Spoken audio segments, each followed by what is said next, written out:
The first light of San Francisco sliced across the glass towers like a sharpened blade. And in that very moment, David Coleman, a man once dismissed by the world, was preparing for the day that would change the entire aviation industry.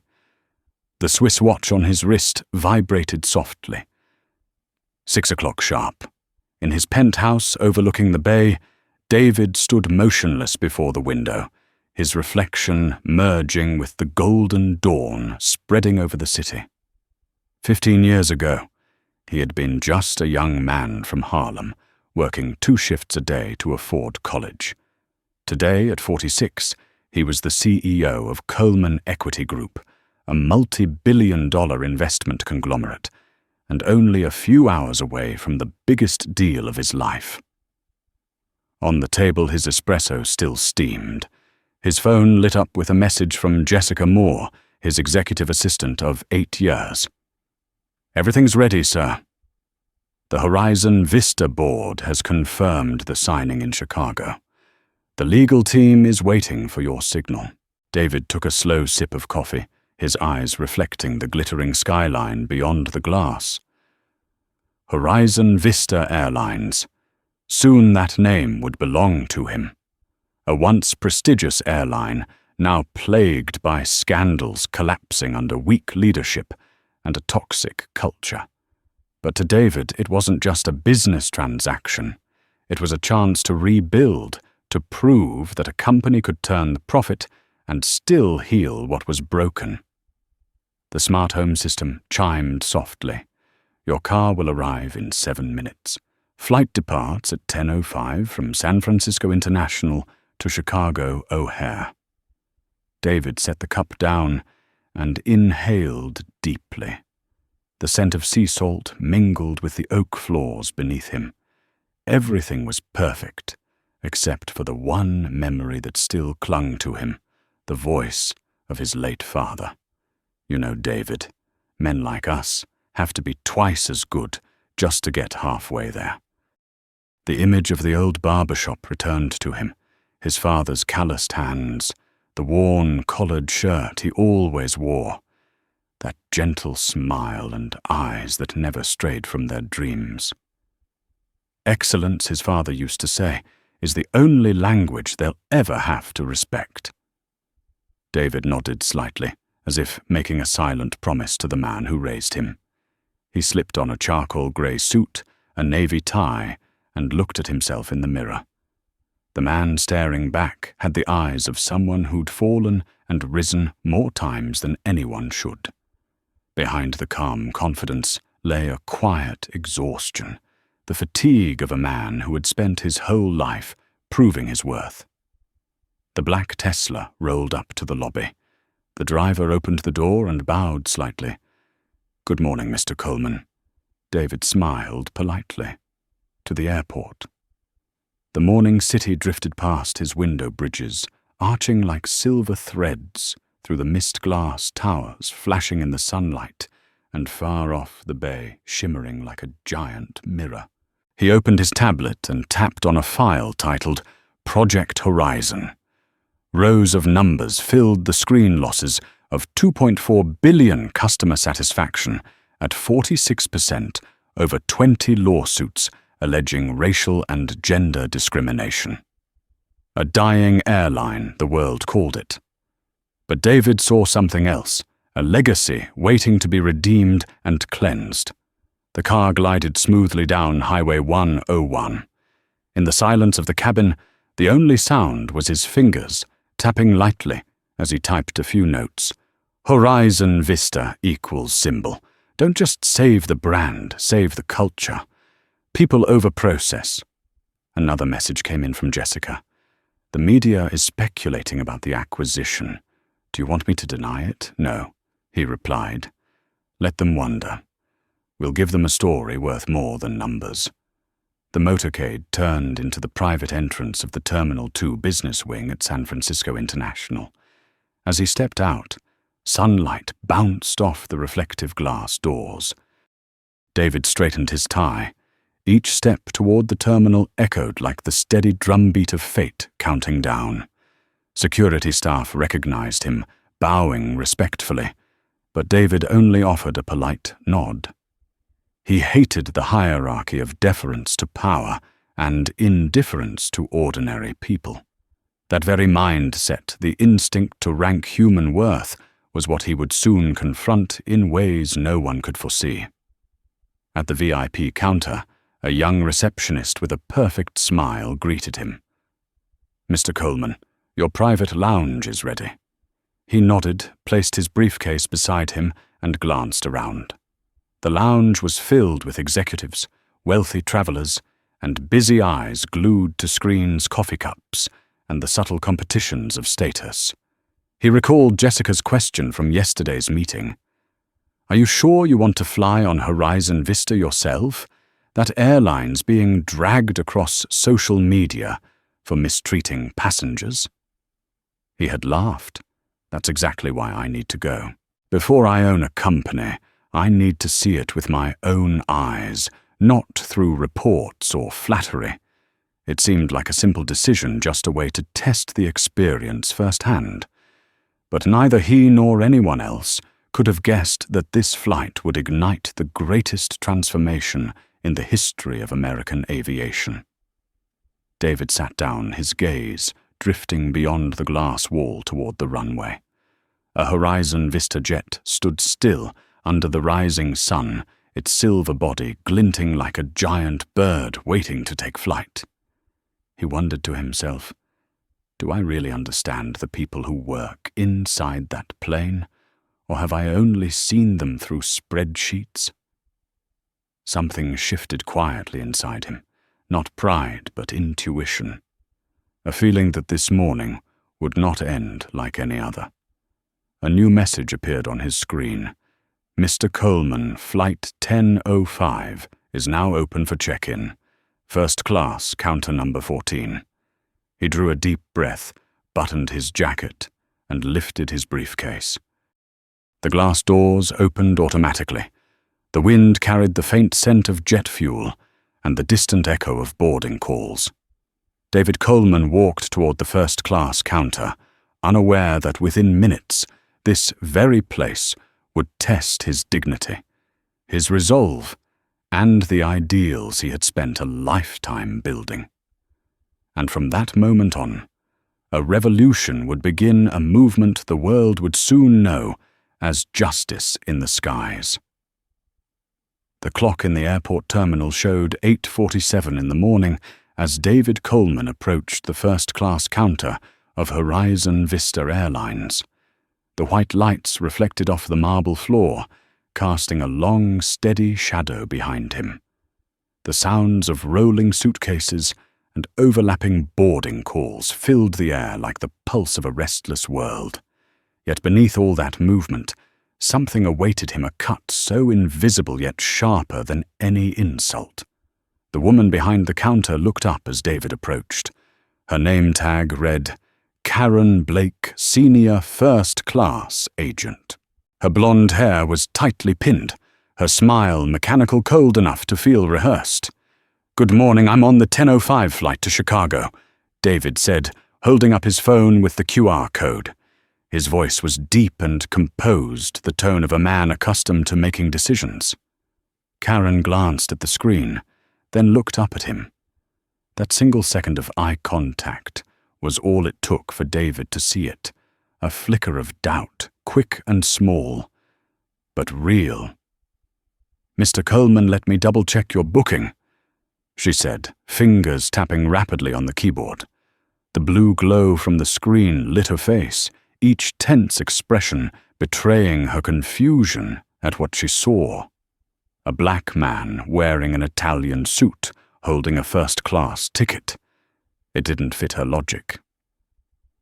"I'm sorry, but there seems to be something unusual about this reservation," Karen said, emphasizing the word unusual. David frowned slightly, though his smile didn't fade. "The ticket was purchased directly by my company, paid for, with the Coleman Equity Group corporate card."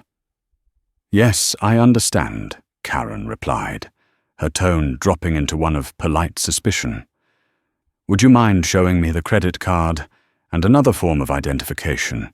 David calmly took out his wallet and handed over a platinum business card. I believe the standard policy requires only a passport. Normally, yes, Karen said, eyes still fixed on the screen, but in this case, it's just an extra verification. In this case, David asked, his voice soft but firm enough to make her uneasy. Karen glanced around, then lowered her tone, as if afraid to be overheard. Sometimes the system flags errors from newer companies or tickets purchased with reward points. David said nothing. He'd grown far too familiar with how prejudice hides behind words like procedure system and technical issue. Words that sounded harmless, yet were crafted to demean and exclude. "Let me call the supervisor," she said, signaling to a middle-aged man wearing a badge that read, "Tom Wheeler, Customer Service Supervisor." Tom approached with the confidence of someone convinced he's always right. "What's the issue?" "Karen, a small problem with this gentleman's first-class ticket," she said, quietly glancing toward David. Tom nodded and turned to him with a forced smile. "Good morning, sir. We just need a few minutes to verify something. Could I see another form of ID?" David handed over his driver's license. "I'm confident my ticket is perfectly valid. Of course, it's probably just a verification thing. Our first-class screening process is very strict," Tom said, though his eyes carried the same unspoken judgment. Beside them, 2 white passengers were being checked in with ease, smiling as their tickets were scanned within seconds, and they were escorted to the VIP lounge. David watched the scene quietly, then turned back to Tom. A strict process for whom exactly? Tom hesitated. "I'm just following policy, Mr. Coleman. Which policy requires that someone like me be checked more thoroughly? Please don't misunderstand." Tom said quickly, "We're simply ensuring safety for all our passengers." Another voice interrupted. "Is there a problem here?" The newcomer wore a dark blue uniform, his badge reading Mark Ellis Air Marshal. He stood straight-hand, resting near his belt eyes, assessing David like a potential threat. The air around the counter grew heavy. Nearby passengers began to take notice, some discreetly lifting their phones to record. A cold tension crawled down David's spine. Not fear, but a mix of humiliation and fury. "There's no problem," David said, his tone calm but edged with steel. "Just a first-class ticket that deserves to be treated like every other one." Tom pressed his lips together. "I'm very sorry, Mr. Coleman, but first class is now fully booked. We can only offer you a seat in economy, plus, and of course, we'll refund the difference." Silence hung in the air. Karen kept her eyes down, pretending to type. David exhaled slowly. "My ticket was confirmed yesterday." "How could it be full?" Tom shrugged. "It's a rare situation, but it happens. We appreciate your understanding." The final words struck like a silent slap. David looked down at the freshly printed ticket, Economy Plus seat, 23B. In that instant, he could have reacted, demanded a manager, even called the media. But he didn't. He simply said, "I hope the refund is processed quickly." "Of course," Tom replied, visibly relieved. "Have a pleasant flight." David took the ticket and turned away. Each step echoed across the marble floor, heavy and deliberate. Behind him, he caught Karen whispering to a co-worker. He probably used reward points. They often do. He paused for half a second, didn't turn back, didn't speak, but his fists tightened. Throughout his years conquering the corporate world, David had grown used to skeptical glances, backhanded compliments and meetings where he was interrupted, despite being the smartest man in the room. But something about this morning felt different. Maybe because today he knew he owned the very airline they worked for. He smiled, coldly, dangerously. Perfect, he thought.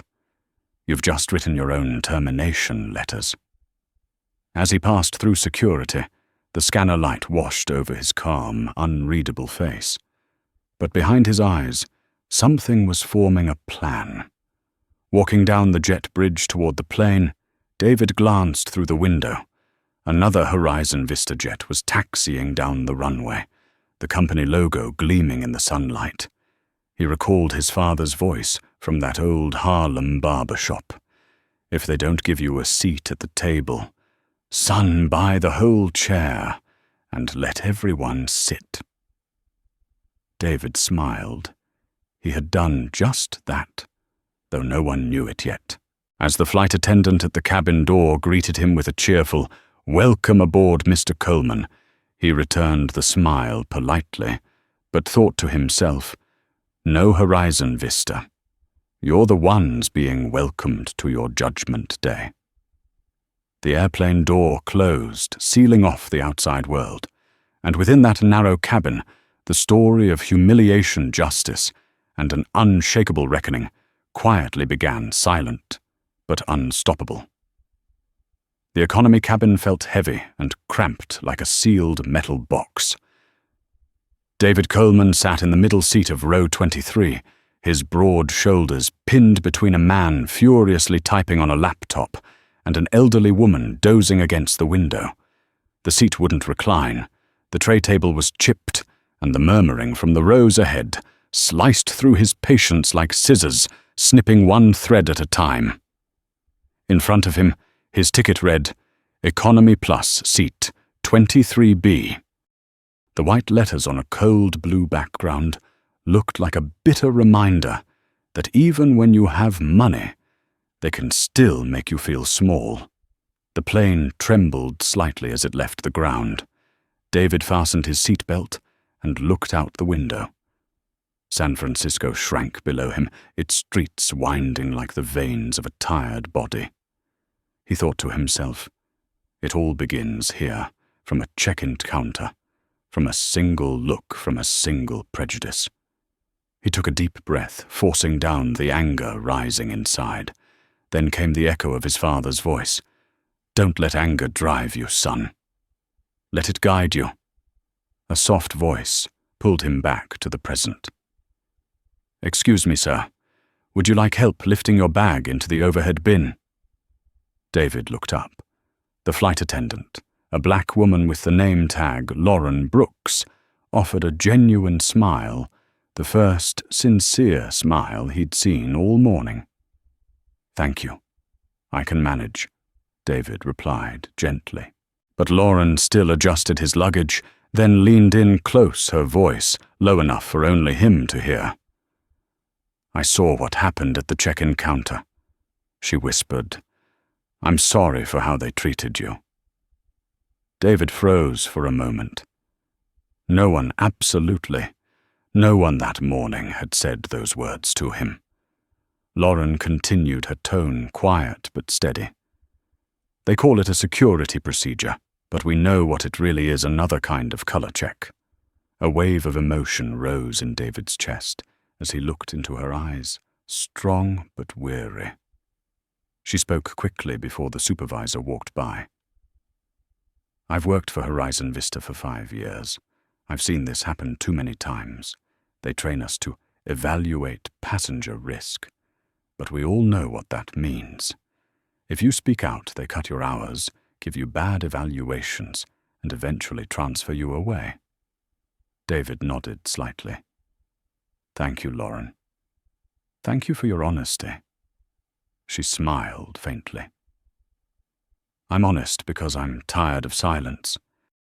When she walked away, the man beside David, a middle-aged Asian man in a slightly wrinkled suit, spoke up. "I saw what happened at the gate. They treated you like a suspect." David turned as the man extended his hand. "Eric Nguyen, civil rights attorney. I work for the Midwest Justice Protection Organization." "David Coleman," he replied, shaking his hand. Eric paused, studying him more closely. "Wait, Coleman Equity Group." I read the article about you in Forbes. You're the one about to acquire Horizon Vista, aren't you? David raised an eyebrow, a faint smile forming. You've got a sharp eye. Eric leaned in, lowering his voice. If that's true, then you just witnessed living proof of what I've been investigating for 3 years. David's expression hardened.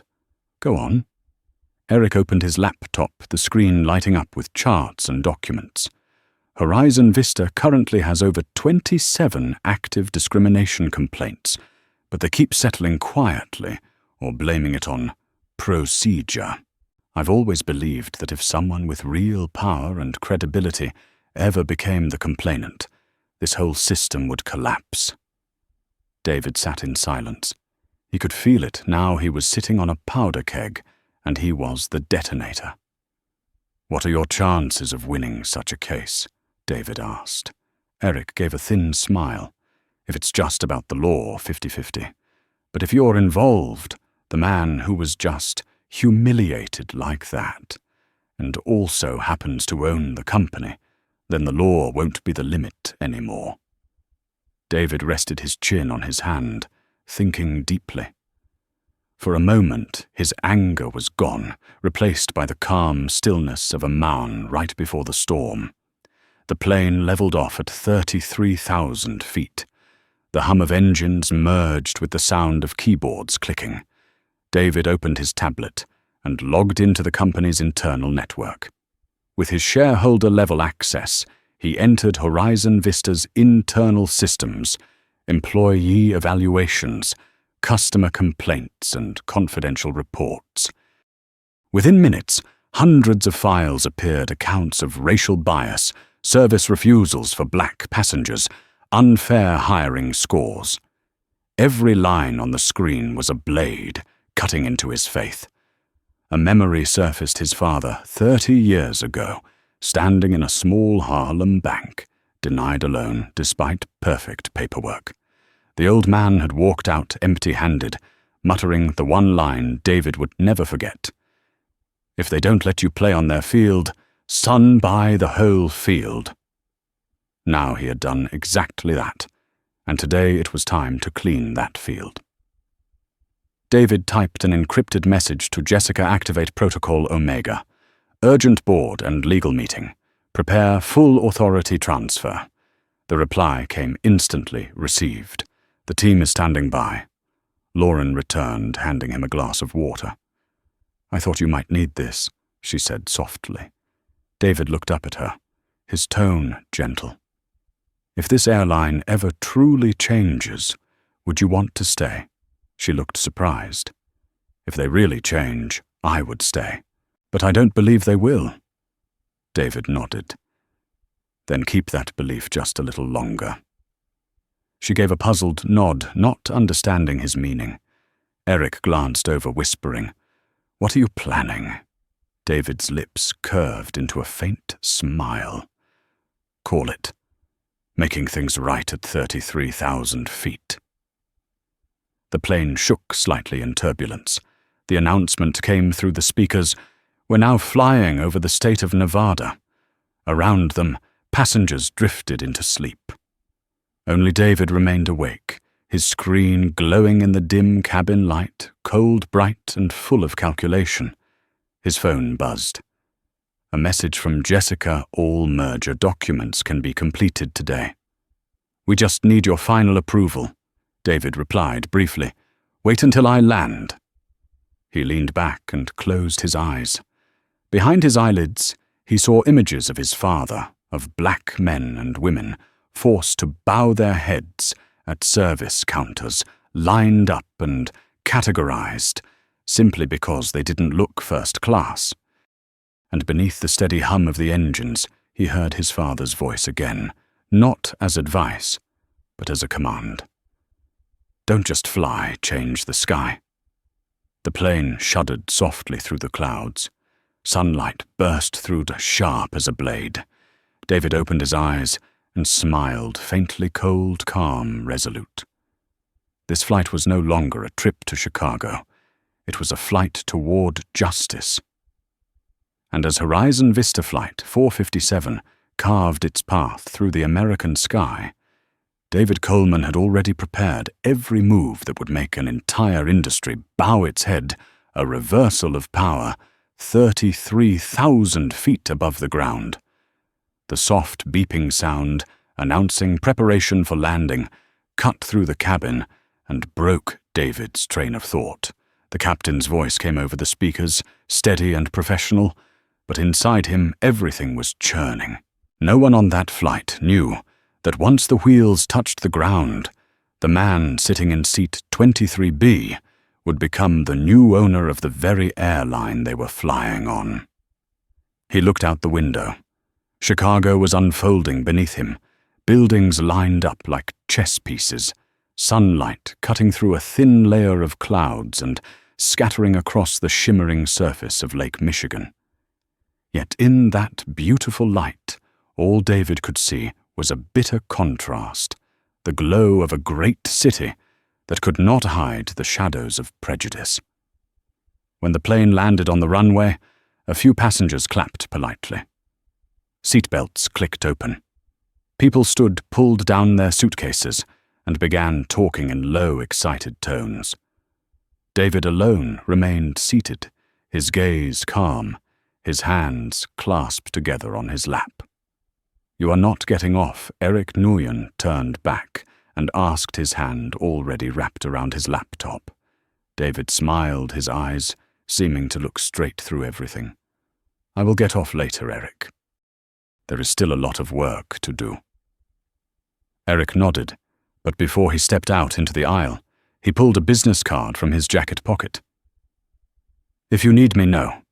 If your airline needs me, I am ready to help." David accepted it and slipped it gently into his breast pocket. "I will call, and when I do that is when we begin." When Eric left, David unlocked his phone. A notification from Jessica Moore flashed on the screen. Completed. 2:17 in the afternoon, Coleman Equity Group now controls 78% of Horizon Vista Airlines shares. You are the new executive chairman. A slow smile appeared on his lips.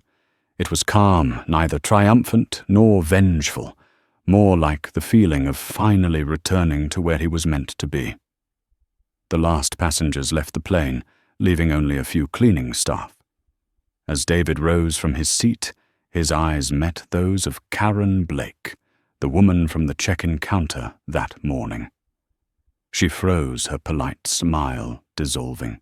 Tom Wheeler, the supervisor, stood nearby, his face pale. They knew.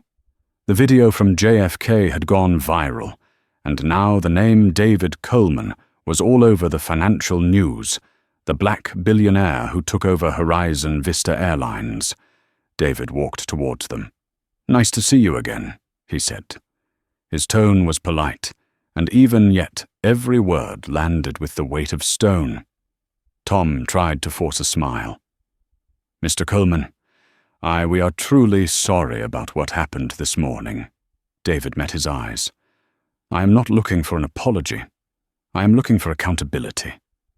The cabin fell completely silent.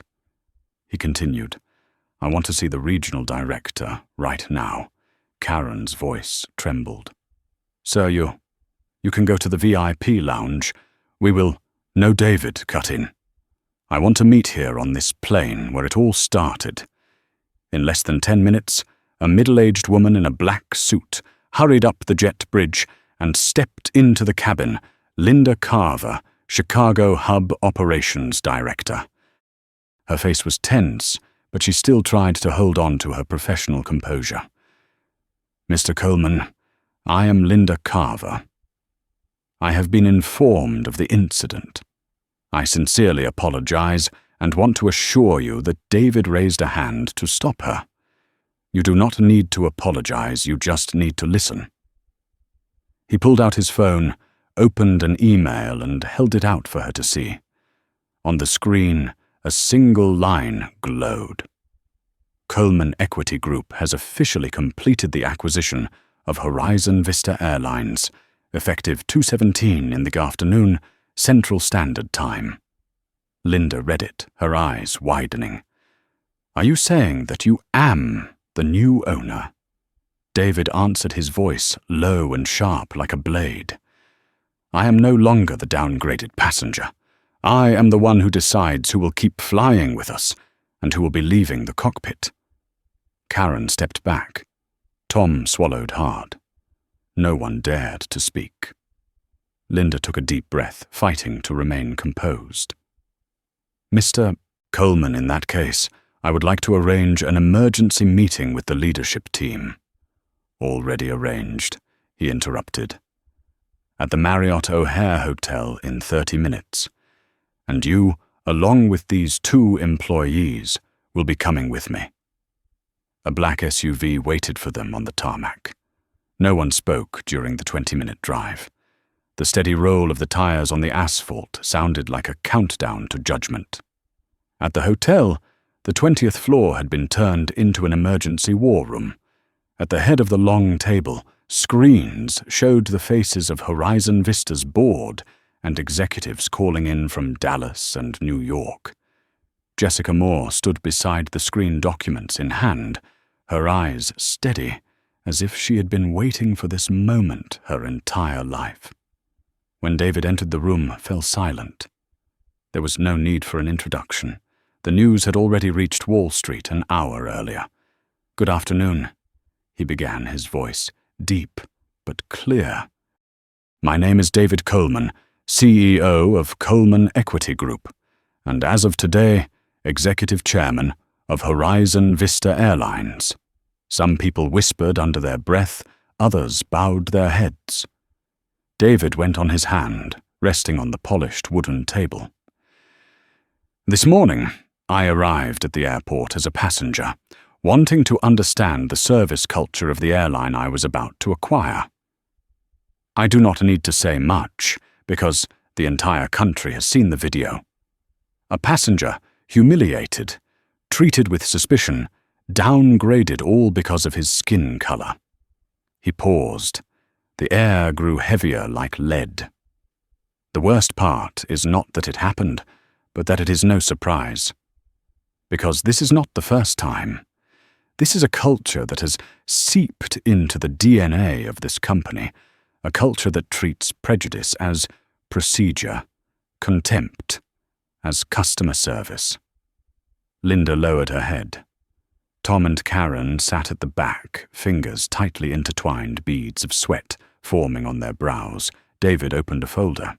3 years of complaint data. Nearly 30 lawsuits. Hundreds of employees reporting discrimination. "And what did you do?" His eyes swept the room. "You settled quietly.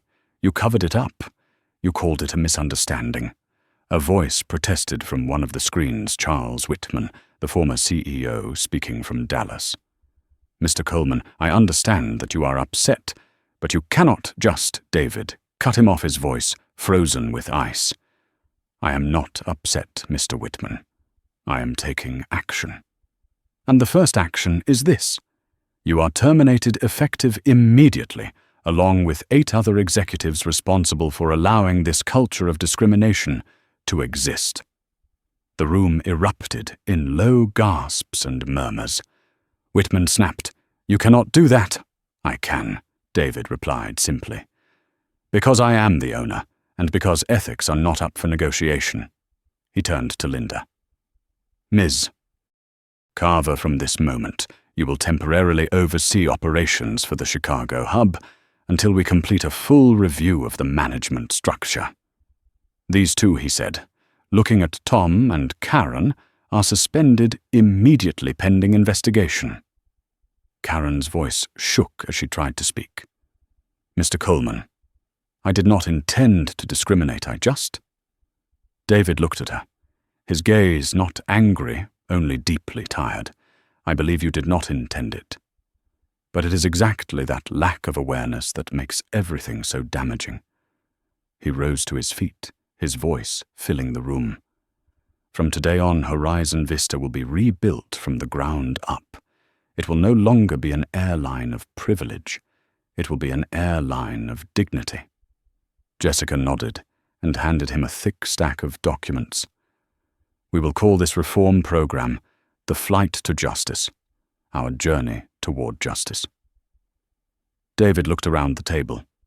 Every face reflected something different: fear, anger, confusion, and, in a few, something like hope.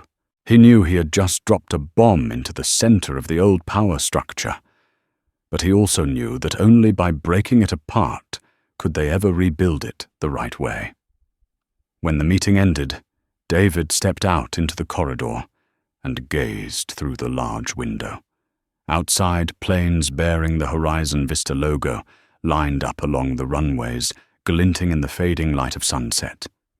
He thought to himself, "We will take off again. But this time, no one gets left behind." And as night fell over Chicago, in a single hotel room at the Marriott, a corporate revolution had officially begun. The Chicago wind howled against the tall glass windows of the Marriott O'Hare Hotel. Inside, the executive floor, usually reserved for million-dollar negotiations, had been transformed into David Coleman's emergency command center. On the long walnut conference table, stacks of internal documents were neatly arranged, broken only by the pale blue glow of open laptops. The air felt thick, like someone had just crushed a burning cigarette out with their bare hand. David stood by the window, looking out at the Horizon Vista planes, lying motionless on the tarmac. The lights from their tails washed over his face, highlighting the dark circles under his eyes and the tight line of his mouth. In his mind, every detail from that morning, Karen's mocking smile, Tom's suspicious stare, Linda's empty apology, still echoed one by one. But now none of it was about emotion anymore. Now it was about action. Jessica Moore walked in her arms, wrapped around a stack of files so thick it was hard to close. Personnel reports, complaints, internal evaluations, and customer feedback from the past 3 years. I filtered out duplicates. Marcus Ruiz is reviewing the financial side. David gave a slight nod. Good. Bring everyone in. We start in 30 minutes. As Jessica left, Lauren Brooks, the black flight attendant who had dared to speak up, stepped into the room.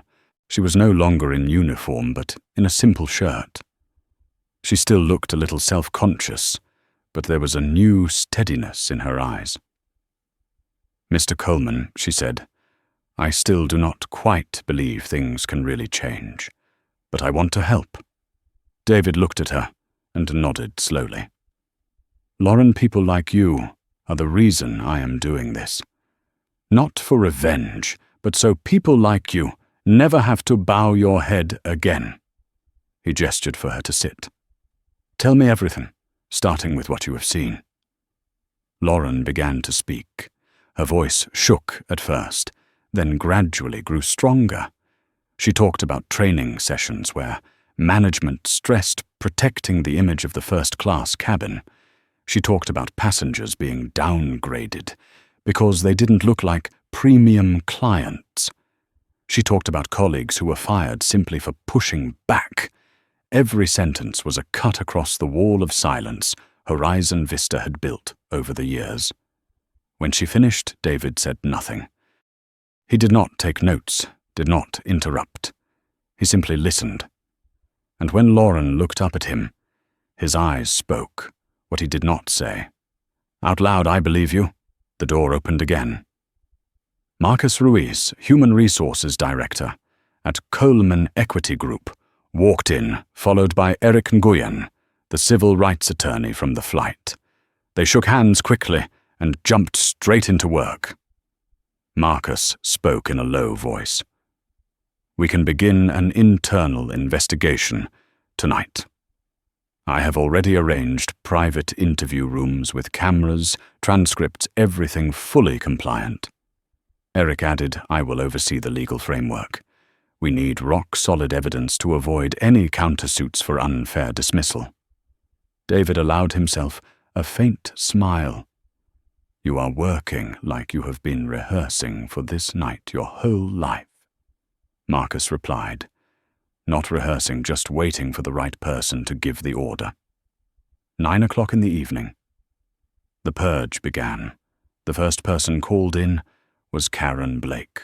She walked in with her hands clasped together, trying to appear calm. In front of her sat David, Marcus, and Eric. The camera was already recording. David spoke, his tone gentle but heavy as lead. Ms. Blake, this interview is to clarify your actions at the check-in counter this morning and the procedures involved. Do you consent to being recorded? Karen nodded. Yes. Marcus started with the easy questions, asking about her work history and standard passenger verification procedures.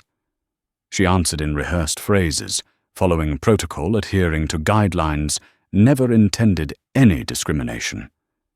But when David asked, then why was I the only black passenger in that line, the only one asked for additional verification? Karen fell silent. Her eyes flickered. Her voice dropped to almost a murmur. We were instructed to assess brand image risk. No one spelled it out, but everyone knew what that meant. Eric raised an eyebrow. Image risk. As in anyone who looks different from the usual first-class clientele. She bowed her head. Yes. David leaned back in his chair, his voice lower. I do not need you to feel ashamed. I need the truth. Who gave you that rule? Supervisor Tom Wheeler. But he was just following orders from above. Above who Karen let out a long breath. Operations in Dallas. The interview ended. As she walked out, David spoke quietly. Not quite to her. You are not a monster. But your silence allowed the monsters to thrive. Next came Tom Wheeler. He walked in, trying to hold himself like a man still in control. But when pressed about brand image risk, his composure slipped. That was guidance from Dallas. I just followed instructions, he said. And if those instructions are discriminatory, Eric pressed. Tom forced a strained chuckle. I am just the middleman. I did not write the policies. David tilted his head. So you chose neutrality between justice and injustice? Tom said nothing. By 11 at night, each person who left the room did so, with a face drained of color. Linda Carver was summoned as well. At first, she protested, insisting she had nothing to do with it, that what happened this morning was an exception. But when Marcus placed an internal email in front of her with the subject line, maintain premium image, avoid non-standard appearances, her body slumped back in the chair. The email had been sent from her own account. Linda's voice trembled. I only followed the CEO Whitman's direction. David looked straight at her. That sentence has been repeated 8 times tonight. Outside, the wind screamed harder, like an echo of the anger rising inside the room. By midnight, David held a long list of people who knew, but stayed silent, who gave orders but denied them who carried them out, but never dared resist. Marcus closed the folder, his voice hoarse with exhaustion. We have enough grounds to act on at least 9 people in leadership positions. Eric added, and if this goes public, it will shake the entire industry. David quietly scanned the list. The names that had been so arrogant that morning now lay in neat lines on paper. He knew that every signature he was about to put down would change hundreds of lives. But he also knew that the truth could not stay locked in a filing cabinet any longer. 2 in the morning. The door opened again. Linda stepped in, even paler than before. Whitman, the CEO, is on the phone for you. He wants to negotiate. David took the call, his voice calm and flat like frozen water. There is nothing to negotiate, Charles. Your entire system has already condemned itself. I am only signing the verdict. Silence on the other end. Then the line disconnected. David turned to Jessica. "Prepare an internal announcement. At 7 in the morning, I want every Horizon Vista employee to wake up to the same message: a new era has begun." When everyone else left the room, David remained. The empty conference room held only the hum of the air conditioner and the reflection of neon light on the polished table. He looked at the list one more time. At the bottom, Jessica had printed a title in bold: Horizon Vista Internal Culture. Purge Phase 1. David picked up a pen and signed his name. Blue ink spread slowly across the paper like blood seeping into fabric. Outside the window, the Chicago sky was beginning to change color. The first streaks of dawn broke through the clouds, casting light over the row of Horizon Vista planes lying still on the tarmac. He spoke softly, almost only to himself. "We will fly again, but this time under a clean sky." And as that first light hit the glass, David Coleman understood that this night had not just been a purge, but the beginning of a rebirth for an entire empire. 7 in the morning. Chicago was waking up after a cold, rainy night. The young sun slipped through layers of grey cloud, reflecting off glass buildings, and even the worn sign of Horizon Vista Airlines in the distance beyond the airport. On the 20th floor of the Marriott O'Hare Hotel, David Coleman stood silently at the window, a cup of coffee gone cold in his hand, his eyes thoughtful as he watched the silver-blue logo on the planes preparing for takeoff. Behind him, the Coleman Equity Group team was in full motion. Keyboards clattered non-stop. Jessica Moore's voice rang out, clear and cool. "The internal announcement has been sent across the entire system. The subject line reads, 'Horizon Vista enters the era of transparency.'" David nodded and set his cup down. Reactions. Chaotic, Jessica answered her eyes, never leaving the screen. Some employees are relieved, many are in shock, a few are angry, but they all know something has changed forever. Right then, the door opened. Marcus Ruiz walked in with Eric Nguyen and Lauren Brooks. All three had been awake all night, but there was no fatigue in their eyes, only focus and urgency. "Mr. Coleman," Marcus said, placing a thick folder on the table, "we have completed the final report. Termination list 9 people. That includes CEO Whitman, 3 regional vice presidents, and the entire customer service oversight team. The decisions are signed, backed by evidence, and cannot be challenged." David opened the folder and skimmed through the dense lines of text. "And the rest," Marcus replied, "they are being kept on temporarily. But they will all undergo re-evaluation within 60 days. If they cannot prove their value and their commitment to a new attitude, they will be let go." David smiled faintly, a tired but deep smile. "Good. But do not forget, our goal is not just to remove, it is to rebuild." He turned to Lauren, his voice softening. "Lauren, I need you here. You understand the culture on the inside better than anyone. I want you to lead the passenger service restructuring team." Lauren froze. "Me, I am just an economy cabin flight attendant." David gave a gentle laugh. "You are the one who told the truth when everyone else stayed silent. In this world, that is the highest rank there is." In that moment, Lauren's eyes filled with tears. She nodded and whispered, "I will not let you down." Eric stepped in. "The media is waiting. Last night, the video of what happened passed over 3 million views. Major outlets are all asking the same thing. How will the new airline owned by a black billionaire respond?" David checked his watch. "We will answer them at 9 in the morning in hangar number 4. The air in the room seemed to tighten. Everyone understood that this would be more than a press conference. This would be a declaration of rebirth. 9 o'clock in the morning, hangar number 4, O'Hare Airport. Outside, the wind roared through the open space, the smell of jet fuel mixing with the chill of early day.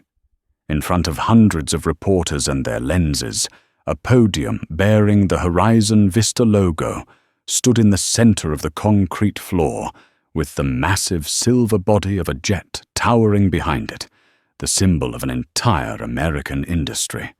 David Coleman stepped forward in a black suit and a deep blue tie. The noise died almost at once. Camera flashes exploded like a storm. "Thank you all for coming," his voice carried out steady and clear. Yesterday, a Horizon Vista passenger was downgraded from first class without any legitimate reason. That passenger was me. The hangar fell completely silent. That was not an individual mistake, he continued.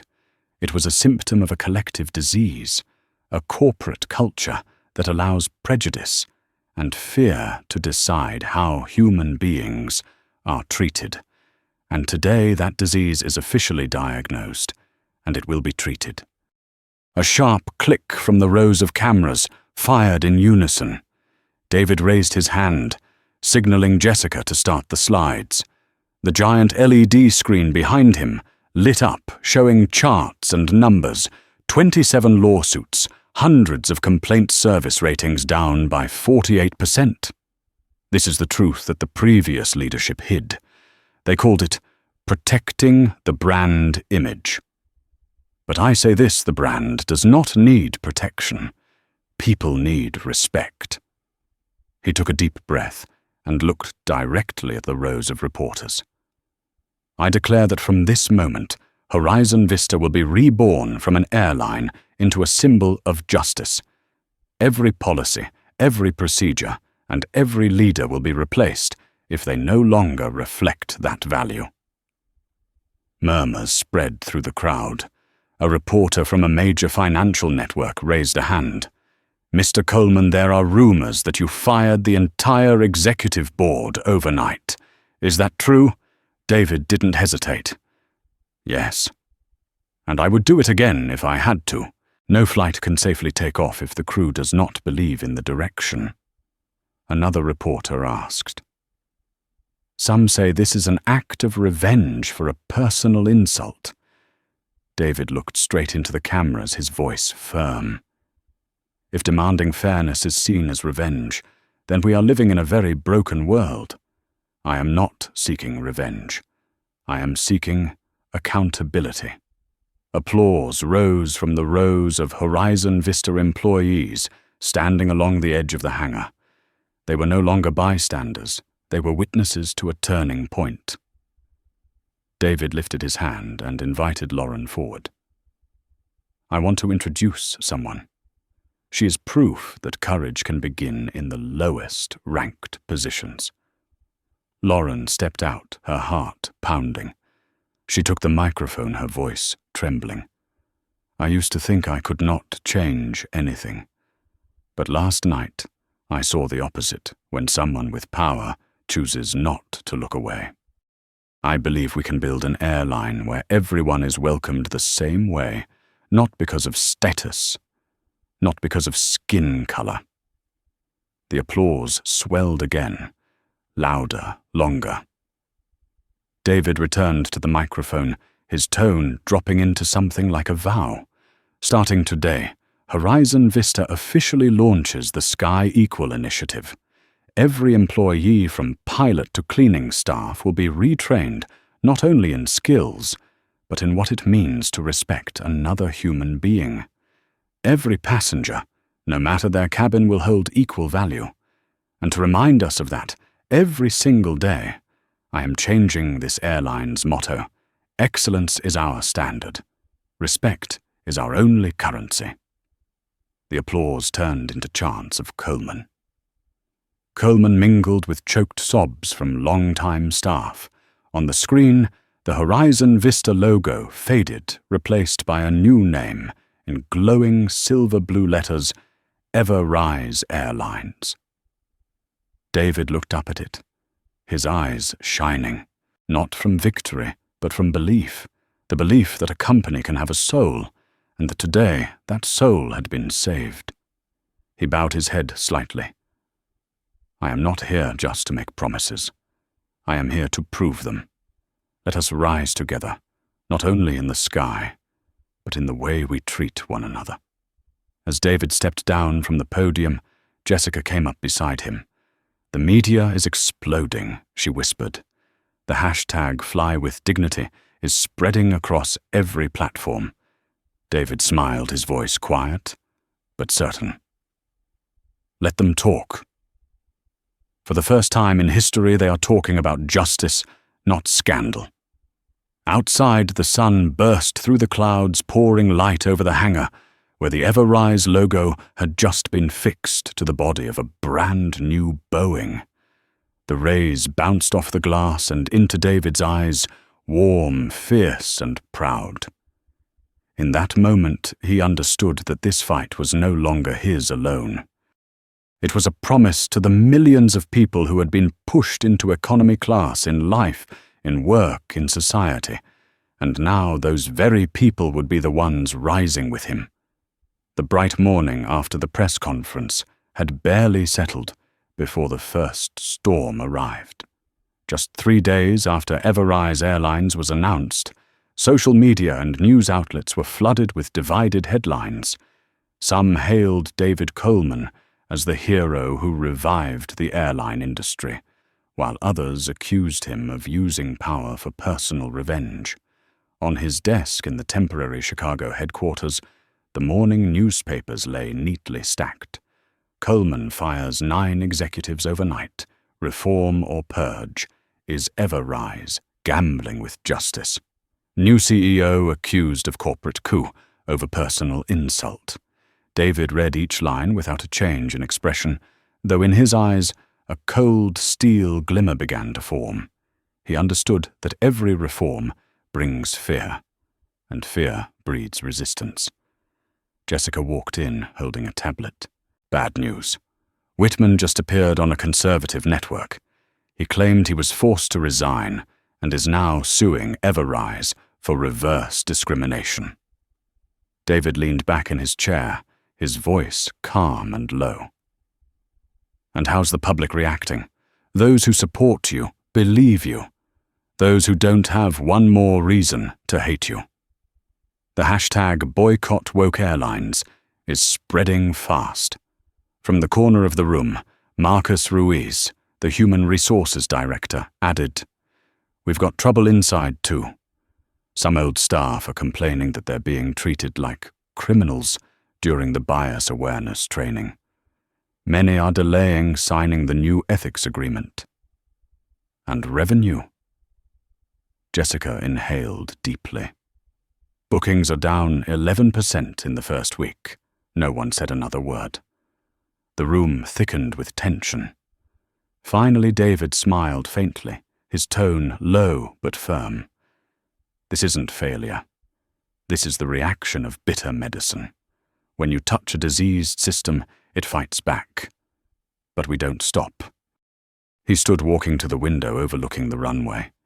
The Chicago sky was grey, heavy with wind. "Let them call me a destroyer. I'm not destroying. I'm dismantling the walls that have kept thousands of people silent for too long." That afternoon, a message from security arrived. "So you should know there's been a threat sent to the office. A handwritten letter. It says, 'Stop now or be taken down.'" Jessica placed the envelope on his desk. The white paper bore shaky handwriting. No fingerprints, no security footage of the sender. David glanced at it, once then set it aside. "They won't scare me." We move forward. But the threats didn't stop at letters. The next day, Everrise's booking system crashed, locking thousands of customers out of their confirmed flights. The tech department reported that someone had inserted malicious code into the new seat allocation algorithm, the very system David had ordered to prevent passenger bias. Marcus clenched his jaw. "This is internal sabotage. Someone inside doesn't want the Sky Equal program to exist." David stayed calm. "Find them. But don't just assign blame. understand why they did it. Jessica stared at him in disbelief. You still want to understand them after all this? Yes, he said simply.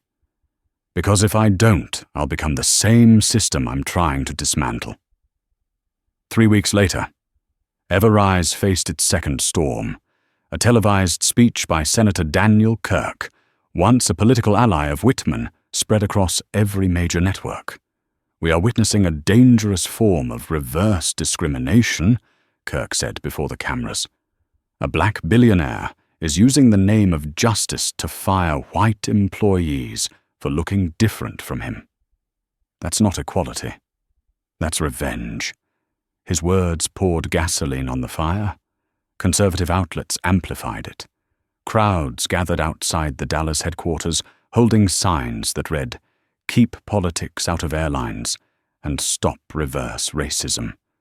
The media called it the Everrise Storm. In the emergency meeting room, Jessica sighed. If we don't act, the stock will nosedive. The investment board is demanding an official statement. Eric Nguyen, now the company's chief legal advisor, spoke up. The only way out is total transparency. They're attacking us with fear. We fight back with truth. David nodded. Agreed. Prepare to release every piece of data from Horizon Vista's discrimination history over the past 3 years. No edits. No cover-ups. Marcus frowned. You're really going to make the worst of it public. The shareholders will lose their minds. Yes, David replied. But they'll know we aren't afraid of light, and neither will our customers. 3 days later, Everrise published a historic report, hundreds of pages of statistics, complaints, and previously hidden cases, all released on the company's homepage. At the same time, David posted a public video with only 3 sentences.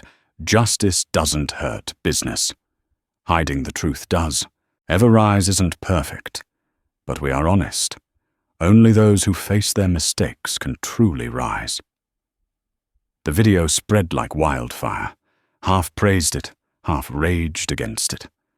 But more importantly, trust was returning. A month later, Marcus entered David's office with new numbers.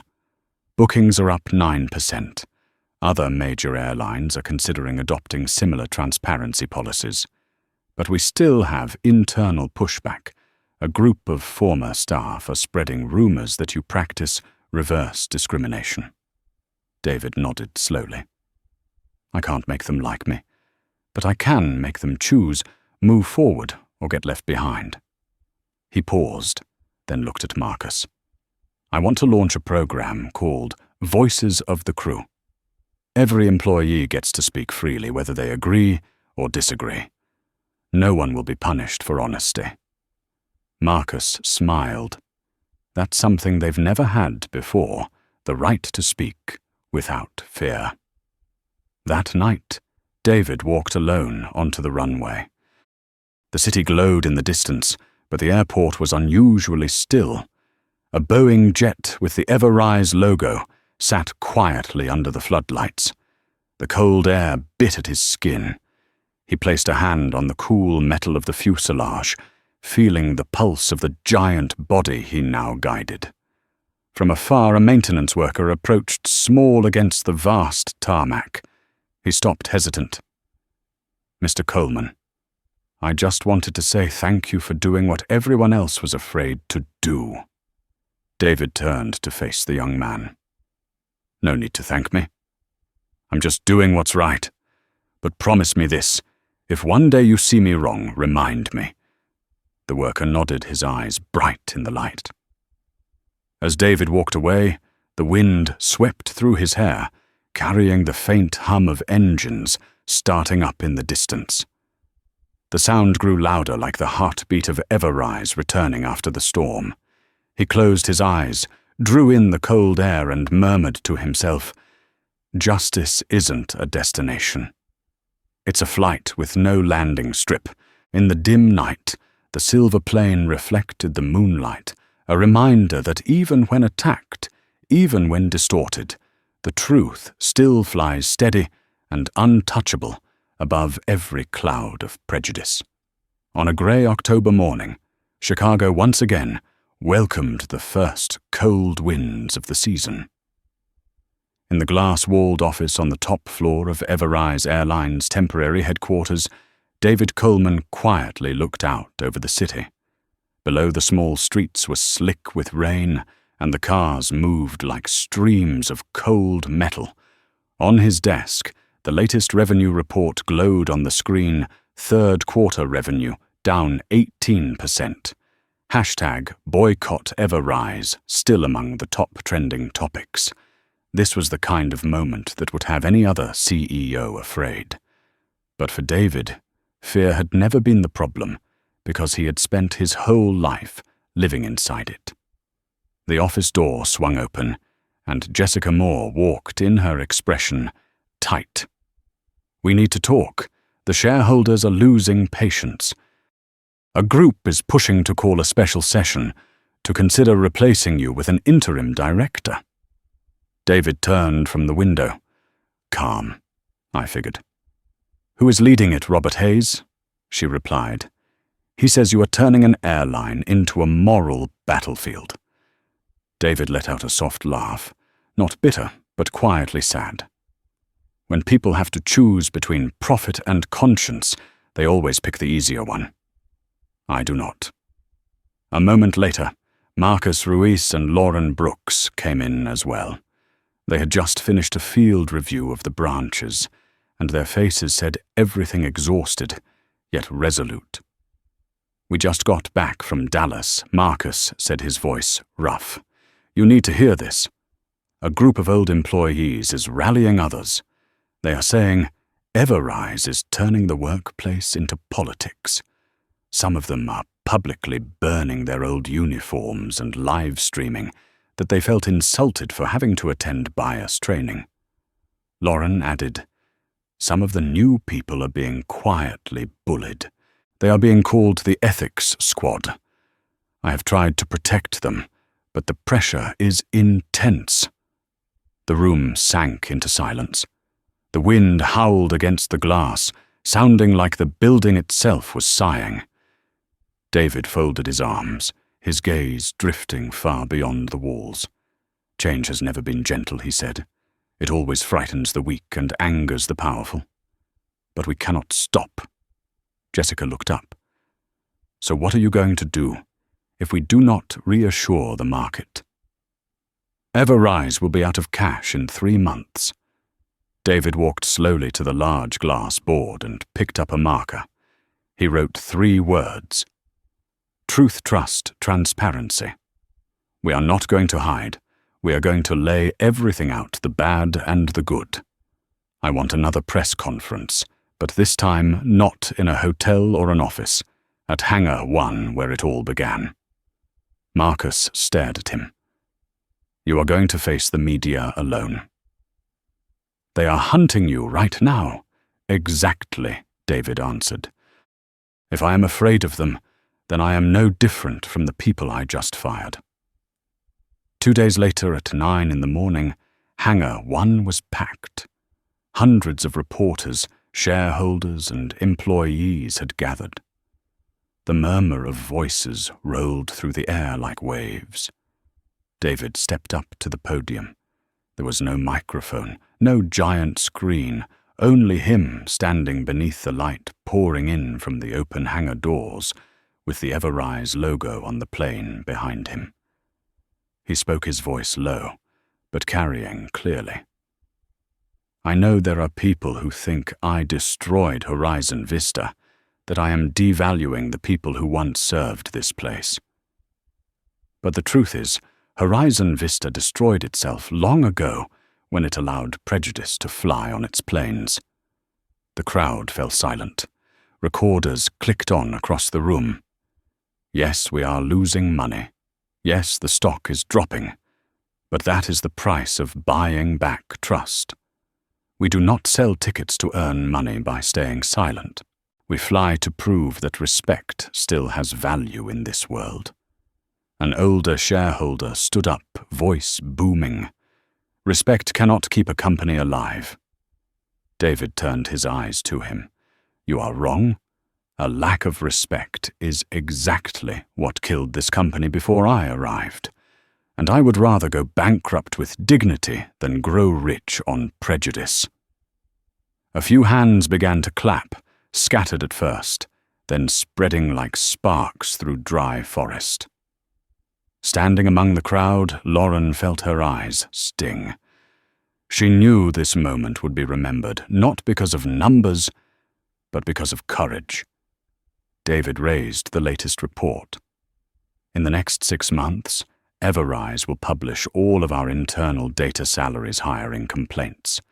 Everyone will see the truth, no matter how ugly it is. When that happens, anyone who wants to leave, I will not stop them. But those who stay, we will rewrite what it means to be a good company together. At the back of the hangar, a young technician, the same one who had met David on the stormy night, clenched his fist and whispered, "Yes." That evening, with the city lit up outside, David sat alone in his office. The window was cracked open, letting in the autumn wind, carrying the smell of rain and the distant hum of engines. On his desk were emails from thousands of employees, messages of support, messages of anger, and messages of apology. Jessica walked in and set a cup of coffee down. "You know," she said, "bookings are up 5% in just 24 hours. Your speech is going viral as an inspirational clip." David smiled faintly. The public forgets quickly. Today they cheer, tomorrow they might throw stones. What matters is that we do not change our destination out of fear. Marcus appeared on a video call from Dallas. We found who inserted the malicious code. A group of old engineers tied to Whitman. They are now cooperating with investigators. David replied simply, "Good, but handle it by the book. Do not turn them into scapegoats." Lauren appeared at the door, holding a folder. "We have hired 320 new employees, most of them people other airlines rejected because of bias. They say they want to work somewhere that listens." David took the folder, his gaze softening. Then Everrise is flying in the right direction. Late into the night, the city outside slept, and only the green glow from the control panel lights filled the room. David sat in quiet thought, looking at the photo of his father on the wall, the man with the calloused hands and gentle smile. He spoke softly. "You see, Dad, I am doing what you taught me. Not just to win a seat for myself, but to make a place where the whole world can sit together." In that moment, his phone lit up with a notification from CNN. Everrise Airlines becomes the first carrier in history to publicly disclose all discrimination data. The article ended with a single line, "A risky move, but it may be the most important ethical turning point in the modern airline industry." David set the phone down and leaned back in his chair, eyes closing for a brief moment.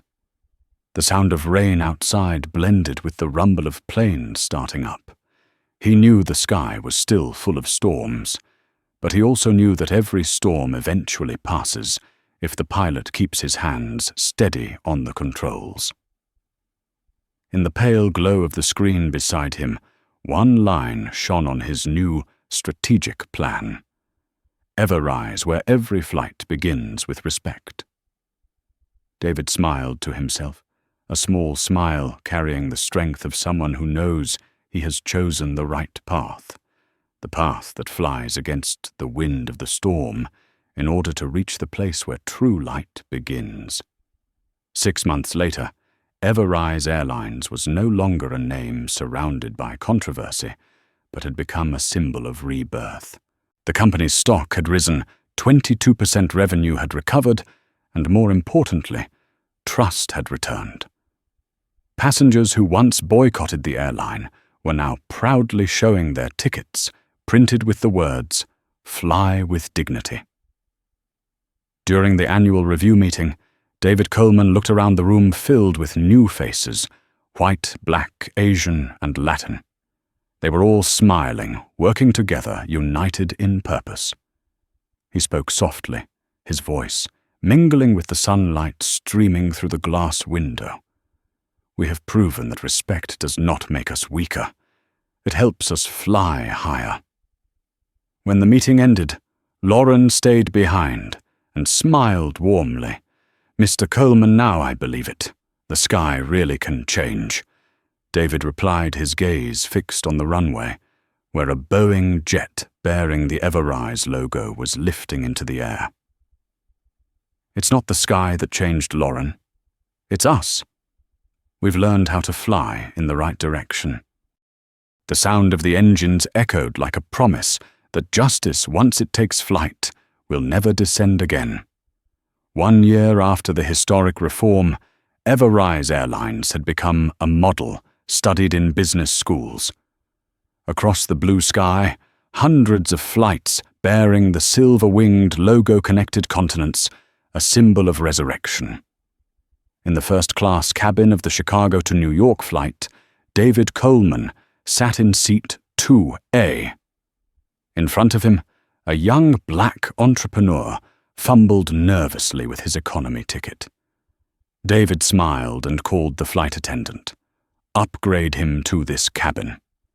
We should save a seat for the one who will write the next chapter of justice." The plane soared through the clouds.